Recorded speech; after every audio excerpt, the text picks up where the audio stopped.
On our 5th wedding anniversary, my mother-in-law handed me a manila envelope across the dinner table. I thought it was a card or maybe an old photo of Evan and me. It wasn't. It was divorce papers, already signed by my husband. Stick with me while I share my story, and if it touches you, don't forget to support our channel by hitting that subscribe button, dropping a like, and sharing it with the people you care about. The night started like any other celebration. I wore the navy dress Evan once said he loved. We met his mother, Marjorie, at a quiet restaurant downtown. She'd picked the place, of course, she always did. The table was set with white candles and a small bouquet of lilies. Everything looked peaceful, but something in Marjorie's smile felt wrong. She'd never liked me. From the moment Evan introduced us, she treated me like an unwanted guest in her son's life. Too independent, too modern, she once said. But that night, she was oddly polite, complimenting my dress, asking about my work. I thought maybe we were turning a corner. Halfway through dinner, as I reached for my glass of wine, Marjorie slid the envelope across the table. "You might want to open that, dear," she said, her voice sweet but sharp. I opened it slowly, expecting maybe an anniversary card. Instead, I saw legal papers, divorce papers, my name typed neatly beside Evan, and his signature already there in blue ink. My heart stopped.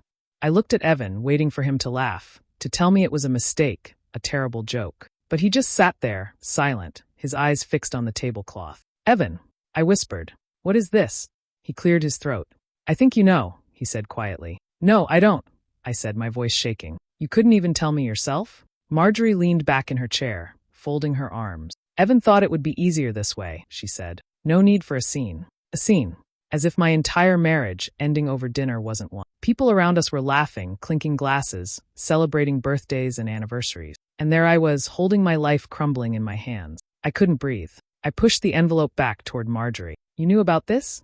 "Of course," she said, her lips curling into a small smile. "I've been helping him through this whole process. It's for the best, Lena. You two were never meant to last." I turned to Evan again. He wouldn't even meet my eyes. My chest burned with anger and heartbreak. 5 years of love, promises, and plans, erased with one envelope. I stood up, my chair scraping loudly against the floor. "You could have at least told me yourself," I said. Then I walked out, leaving them at the table, pretending nothing had happened. Outside, the air was cold. My hands shook as I tried to breathe. I didn't know it yet, but that night was only the beginning, and the truth behind that envelope would be far worse than I could imagine. The night air clung to me as I stood outside the restaurant, trying to steady my breath. I could still see them through the window, Marjorie calmly sipping her wine, Evan rubbing his temples like he was the victim. I wanted to scream, but my voice felt trapped somewhere between my chest and throat. Evan followed me out a few minutes later. His face looked tired, but not sorry. "Lena, please don't make a scene," he said softly, glancing at the few people walking past.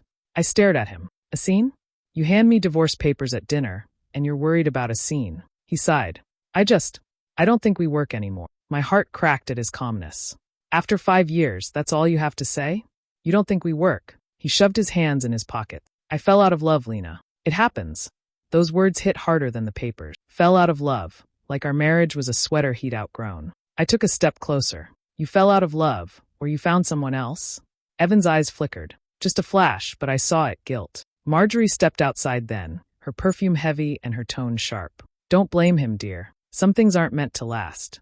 You never really fit in with our family anyway." I turned on her, my voice shaking. "This isn't about your family, Marjorie. It's about your son's cowardice." She smirked. "Watch your tone." Evan tried to step between us, but I moved past them both. "I'm done," I said. "You've made your choice." I didn't wait for his reply. My heels clicked against the pavement as I walked to my car, but my body felt weightless, detached. Everything blurred, the cars, the lights, the noise. By the time I got home, my hands were trembling so badly I could barely fit the key in the lock. Inside, the house felt foreign. His jacket hung on the back of the chair, the one he wore tonight. I grabbed it, pressing it to my face out of habit, searching for something familiar. Instead, I caught the scent of perfume. Sweet. Expensive. Not mine. It clung to the collar, faint but undeniable. I dropped the jacket like it burned me. The floor seemed to tilt beneath my feet. Evan hadn't fallen out of love. He'd fallen into someone else's arms. I sat on the couch, staring at the empty space where his wedding photo used to hang. My pulse thudded in my ears. Every memory, the late-night talks, the trips, the laughter, felt like a lie now. Through the silence, one truth settled in my chest.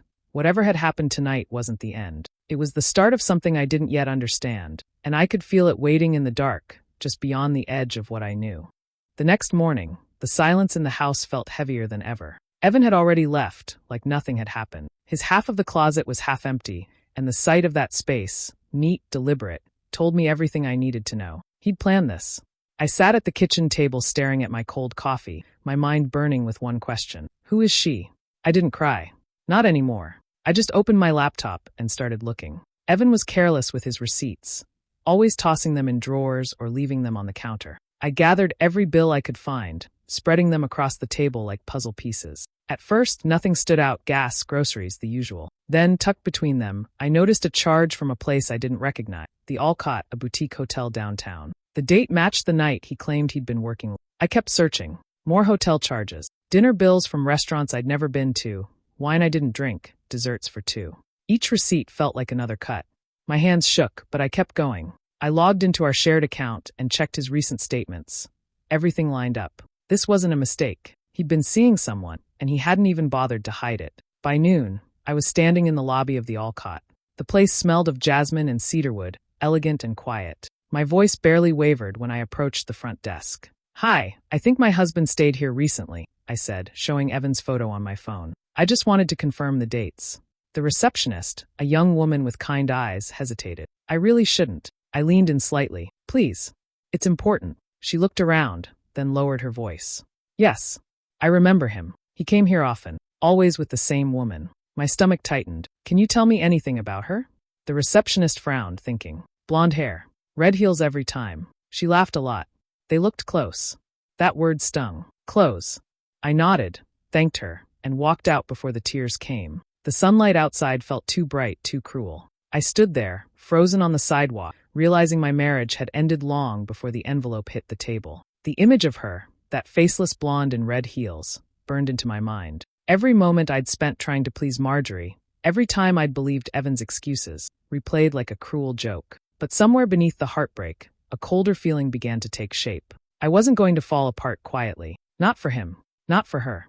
And definitely not for Marjorie. They thought I'd break, vanish, disappear into shame. But they didn't know me anymore. I walked away from that hotel with one thought steady in my mind. If they wanted to destroy me, they should have made sure I wouldn't stand back up. I waited for Evan to come home that night. The house was dim, the only light coming from the lamp by the couch. His jacket was still draped over the chair, the one that carried that foreign scent. I sat there, still, rehearsing every word in my head until I heard the door open. He froze when he saw me. "Lena, you're still up.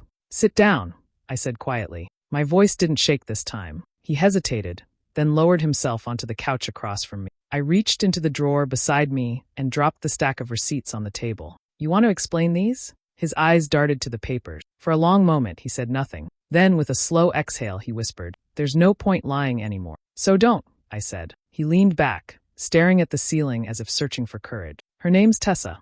The sound of that name cut through the room like glass. I repeated it under my breath, just to feel how ugly it tasted. "Who is she?" "She works with me," he said. "At the firm.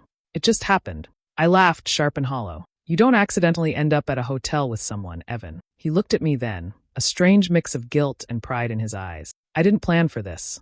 We've been distant for a long time." His words sounded practiced, like lines he'd repeated in front of a mirror. Every pause, every sigh too perfect. My chest tightened as I realized this conversation wasn't new to him. He'd already rehearsed it, probably with her. "How long?" I asked. He hesitated, then said, "A few months." I pressed harder. "Who introduced you?" Evan's jaw tightened. "Does it matter?" "Yes," I said coldly. "It matters." He rubbed his temple. "Mom did. She thought Tessa might help with one of our listing. We started talking after that." The words hit harder than anything else he'd said. "Your mother introduced you?" He didn't answer, but his silence said enough. I leaned back, my stomach turning. Marjorie hadn't just wanted me gone. She'd planned it. She'd chosen my replacement and handed her to her son like a gift. I felt something inside me shift, not just anger, but clarity. "So she's been helping you cheat?" Evan stood up, defensive now. "Don't twist it. She didn't know." "She always knows," I cut in. "Every single thing she's done has been to push me out. And you let her." He ran a hand through his hair, eyes darting away. "It's complicated." "No," I said. "It's simple. You and your mother decided I wasn't good enough. And instead of fighting for me, you handed her the knife." He didn't reply. I watched him struggle for words he didn't have. Finally, he muttered, "I'm sorry," and walked down the hall. I didn't stop him. His apology meant nothing now, because for the first time, I saw everything clearly. The lies, the manipulation, the quiet cruelty behind their smiles. and I knew exactly where to aim next. I left before dawn, taking only a small suitcase and my laptop. Evan didn't stir when the door clicked behind me. The sky was still dark, the streetlights flickering over empty roads as I drove with no clear direction. My hands gripped the wheel, my breath shallow. All I knew was that I couldn't stay another night in that house. Maya opened her door the moment she saw me standing there. She didn't ask questions, just wrapped her arms around me. That small gesture was enough to break whatever composure I had left. I cried until my body ached, words tumbling out between sobs. The dinner, the papers, the affair, the name. She sat me down, handed me tea, and listened without interrupting. When I finally ran out of words, she said quietly, "You're safe here. Rest." I tried, but my mind wouldn't stop. I lay awake in the guest room, staring at the ceiling. Every memory of the last 5 years replayed itself, but this time through a different lens, one where I could see the pattern I'd ignored. Marjorie's soft but constant suggestion, Evan's gentle insistence.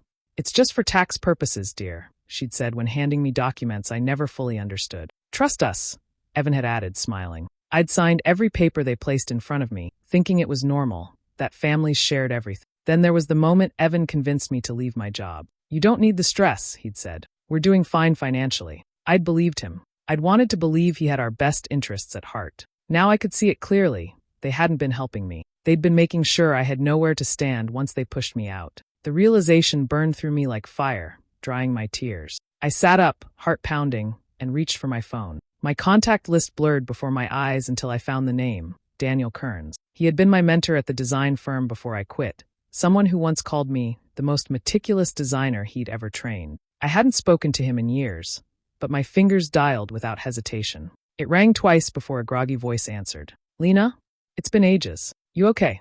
"I need work," I said simply, "and I need it fast." There was a pause, then a warm laugh. "Of course. I'll see what I can do." When I hung up, the first light of morning slipped through the curtain. I went to the window, watching the world start to move again. The ache in my chest was still there, but beneath it was something steadier, focus. They thought I was weak, dependent, easy to discard. They didn't realize they'd been teaching me how to wait, how to listen, how to see through smiles that hid knives. By the time the sun rose, I wasn't crying anymore. I was planning.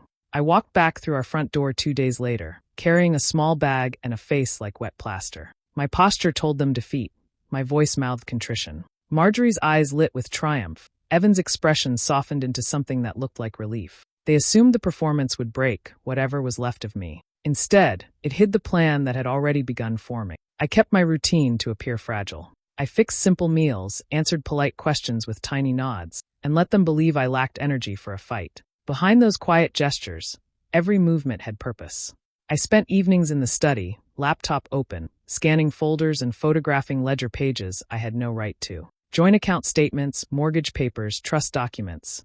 Anything that might reveal where funds had slipped away. I learned how to copy without leaving fingerprints, how to hide files in plain sight. Pretending to be erased made their guard fall. At dawn, I met with someone whose calm surprised me. Her office was plain, stacked with case files and a law degree in a cheap frame. She didn't promise miracles, she promised process. We talked about timelines, about disclosure, about what would happen if we found evidence that money moved to entities registered under shell name. Her tone was clinical, but it steadied me. She recommended I bring in a forensic professional before making any accusations. The accountant I hired smelled faintly of coffee and knew how to read deception like Braille. He pulled apart months of statements, following wires, tracing transfers to accounts that answered to nobody who lived in our town. He showed me patterns, repeated nightly withdrawals, transfers timed right after large property sales, check deposits that vanished into companies I'd never heard of. Each discovery tightened a knot in my chest, but it also felt like gathering ammunition. While they slept, I organized what I had. I duplicated records, encrypted copies, and stored them with a trusted friend out of state. I made spreadsheets that mapped names to transactions, annotating them with dates and amounts. Piece by piece, a portrait emerged. Funds moved from our joint holdings into shadow companies controlled through proxy directors. The trail led to Evan's accounts and then to a set of addresses that, surprisingly, connected back to Marjorie's long-quiet investments.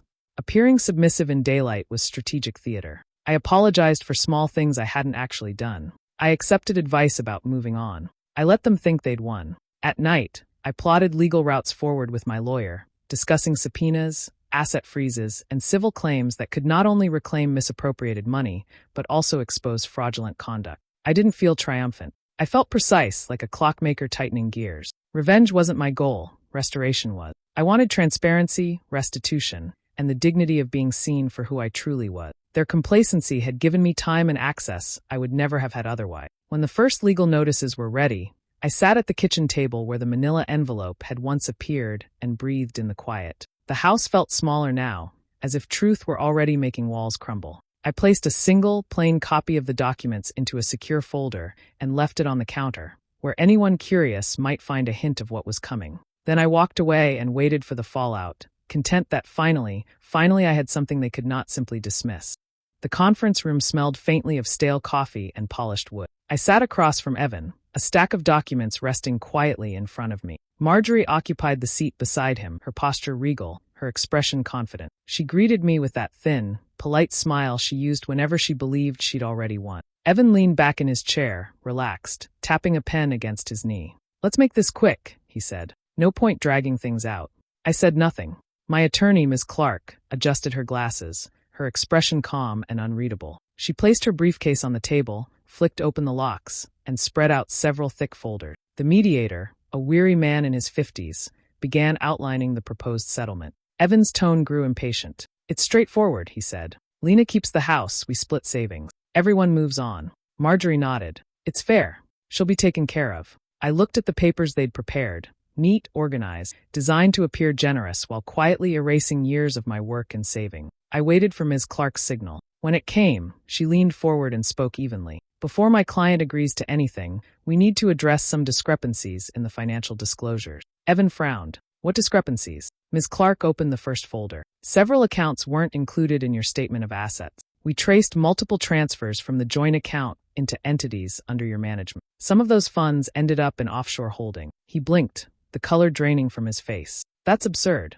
Marjorie's hand froze midair, her fingers tightening around the pen she'd been twirling. "This must be a misunderstanding," she said quickly. Ms. Clark continued, unbothered. "The accountant we retained has verified documentation. The transfers match your electronic signature and routing number. These movements were not declared and could constitute concealment." Evan opened his mouth, then closed it again. His confidence collapsed in slow motion. Marjorie tried to recover the ground. "Now listen, this is private family business. Surely we can settle this without threats." The lawyer's voice sharpened. "Mrs. Ward, if you continue to interfere, I'll have to include your accounts as well. Some of the funds in question appear to have been redirected to an investment firm listed under your name. You may wish to consult independent counsel." Marjorie's composure cracked. She turned toward Evan, whispering furiously. His jaw tightened, sweat visible along his hairline. The mediator cleared his throat, but said nothing. I watched them silently. I didn't raise my voice or gloat. The silence did the work for me. When Ms. Clark finished, she slid a single page across the table, a revised proposal. "This is our offer," she said. "Full disclosure of assets, equitable division, and restitution for funds removed without consent. If declined, we proceed with litigation." Evan stared at the paper as if it were written in another language. Marjorie reached for it, but he stopped her hand halfway. His arrogance had vanished, replaced by panic. I leaned forward, meeting his eyes for the first time all morning. "You wanted quick," I said softly. "Let's finish this."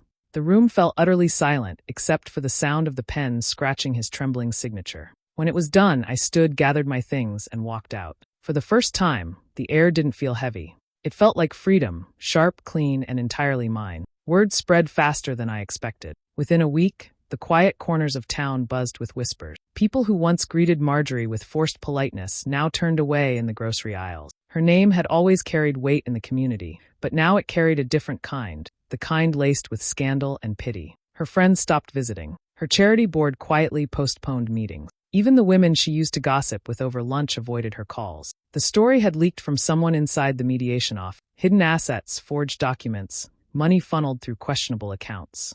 The once flawless image of a respectable matriarch cracked open for everyone to see. Evan didn't fare much better. His firm acted fast, citing breach of fiduciary ethics in their termination letter. The official notice was delivered to the house he'd moved into alone, stripped of warmth and nearly empty. His phone went silent after the news broke. Colleagues who used to laugh with him at client dinners now distanced themselves, afraid the scandal might stain their own reputations. I watched from a calm distance, detached but alert. My lawyer handled the final paperwork efficiently. The settlement left me with the house, the accounts that rightfully belonged to me, and enough security to rebuild what they'd tried to dismantle. When the ink dried, I signed without hesitation. There was no victory speech, no dramatic farewell. Just quiet closure. I packed Evan's remaining belongings into neat boxes and had them delivered to his new address. He came once to collect a few forgotten items, eyes hollow, voice subdued. "You got everything you wanted," he muttered. "No," I said simply. "I got what was mine." He didn't answer, just nodded weakly and walked out, shoulders slumped under the weight of consequences he'd chosen. Tessa didn't last long after that. When the accounts froze and the job disappeared, so did her affection. Neighbors whispered that she left one night, taking whatever she could sell. I didn't bother confirming it. The ending had written itself. As for Marjorie, her fall was louder than anyone. I started receiving voicemails first, her voice trembling, trying to sound composed. "Lena, we should talk. This has gone too far." I didn't mean for. Then a pause, a sniff, the tone of someone enused to desperation. The next day came another. "Please. You don't understand. Everyone's turning on me." I never called back. Each message played once, then vanished into the trash folder. I didn't need to hear excuses from a woman who had built my ruin with a smile. The town eventually moved on to other scandals, but their names remained tainted. When I passed people who used to belong to their circle, they looked at me differently, not with pity, but with quiet recognition. I kept my composure through it all. No bitterness, no theatrics. Just the stillness of someone who had survived the storm and watched it swallow those who started it. And for the first time in years, the silence around me felt peaceful, not empty. The months that followed moved quietly, like a slow exhale after years of holding my breath. I started using my maiden name again, Lena Carver, simple, steady, untouched by their influence.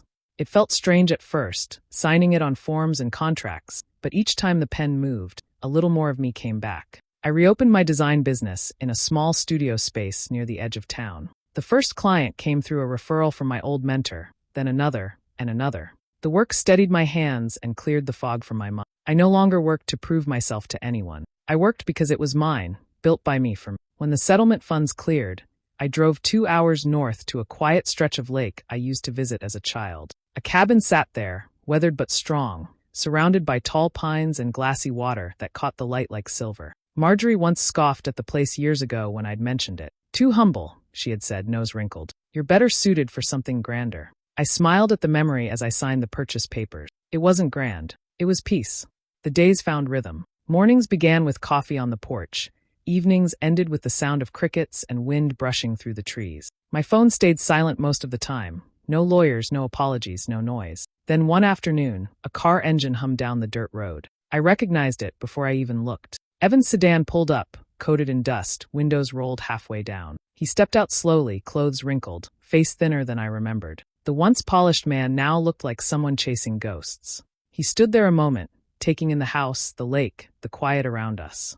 "You did well for yourself," he said, voice low, uncertain. I leaned against the doorframe, arms crossed, saying nothing. "I just wanted to talk," he continued. "I wanted you to know I never meant for things to go the way they did. Mom, she's not doing well." Everything just fell apart. His eyes searched my face for something. Forgiveness, maybe, or the version of me who used to rush in to fix what he broke. That woman was gone. He took a step closer. "I miss us," he said. "I miss what we had before everything got complicated." I let the words hang there, heavy in the still air. The lake shimmered behind him, calm and endless. When he finished speaking, I reached for the door. Our eyes met, his filled with regret, mine with nothing at all. Then I closed it, slow and deliberate. The click of the latch echoed through the quiet, sharp and final. Through the window, I watched him stand there for a moment, unsure of what to do next.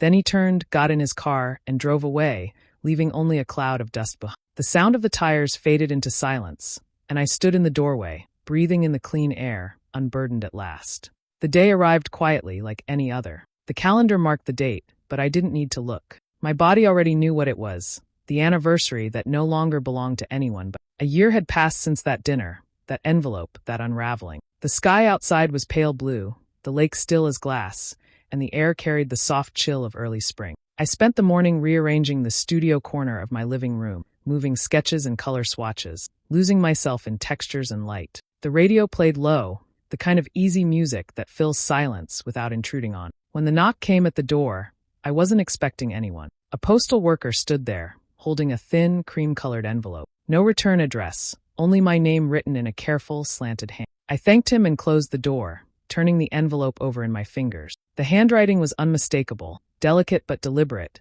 the kind of script that once signed holiday cards and birthday notes sealed with control. I sat at the kitchen table, sunlight catching the rim of my coffee mug, and opened it. Inside was a single card, blank, smooth, untouched.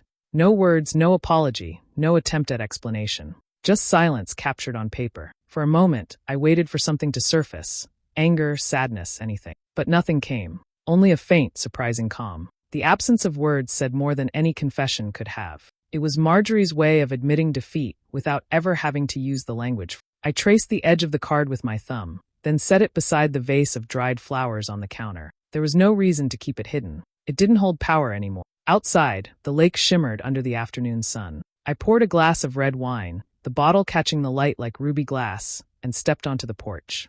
The breeze carried the scent of pine and damp earth. The world around me was quiet. No tension, no pretending, no expectations. I leaned against the railing, watching ripples spread across the water where a heron lifted into flight. The sound of its wings faded into the distance, and I realized how peaceful it felt to simply exist without waiting for someone else's approval. I raised my glass slightly toward the horizon. I didn't lose them, I whispered. They lost me. The words didn't need to echo. They simply settled into the air, steady and sure. As the sun sank lower, the porch filled with a warm gold glow. The reflection of the lake danced against the windows of the house, the home that was mine, built from the ashes of everything they tried to take. No triumph, no grand ending, just quiet strength, the kind that doesn't shout but endures. I took another sip, breathed in the fading light, and let the stillness fold around me like an old, familiar blanket. Finally, the story was finished, not with revenge, but with peace. Do you think I made the right choice by walking away from them, or should I have given them another chance? Tell me in the comments below. And if you enjoy stories like mine, don't forget to subscribe and stay tuned.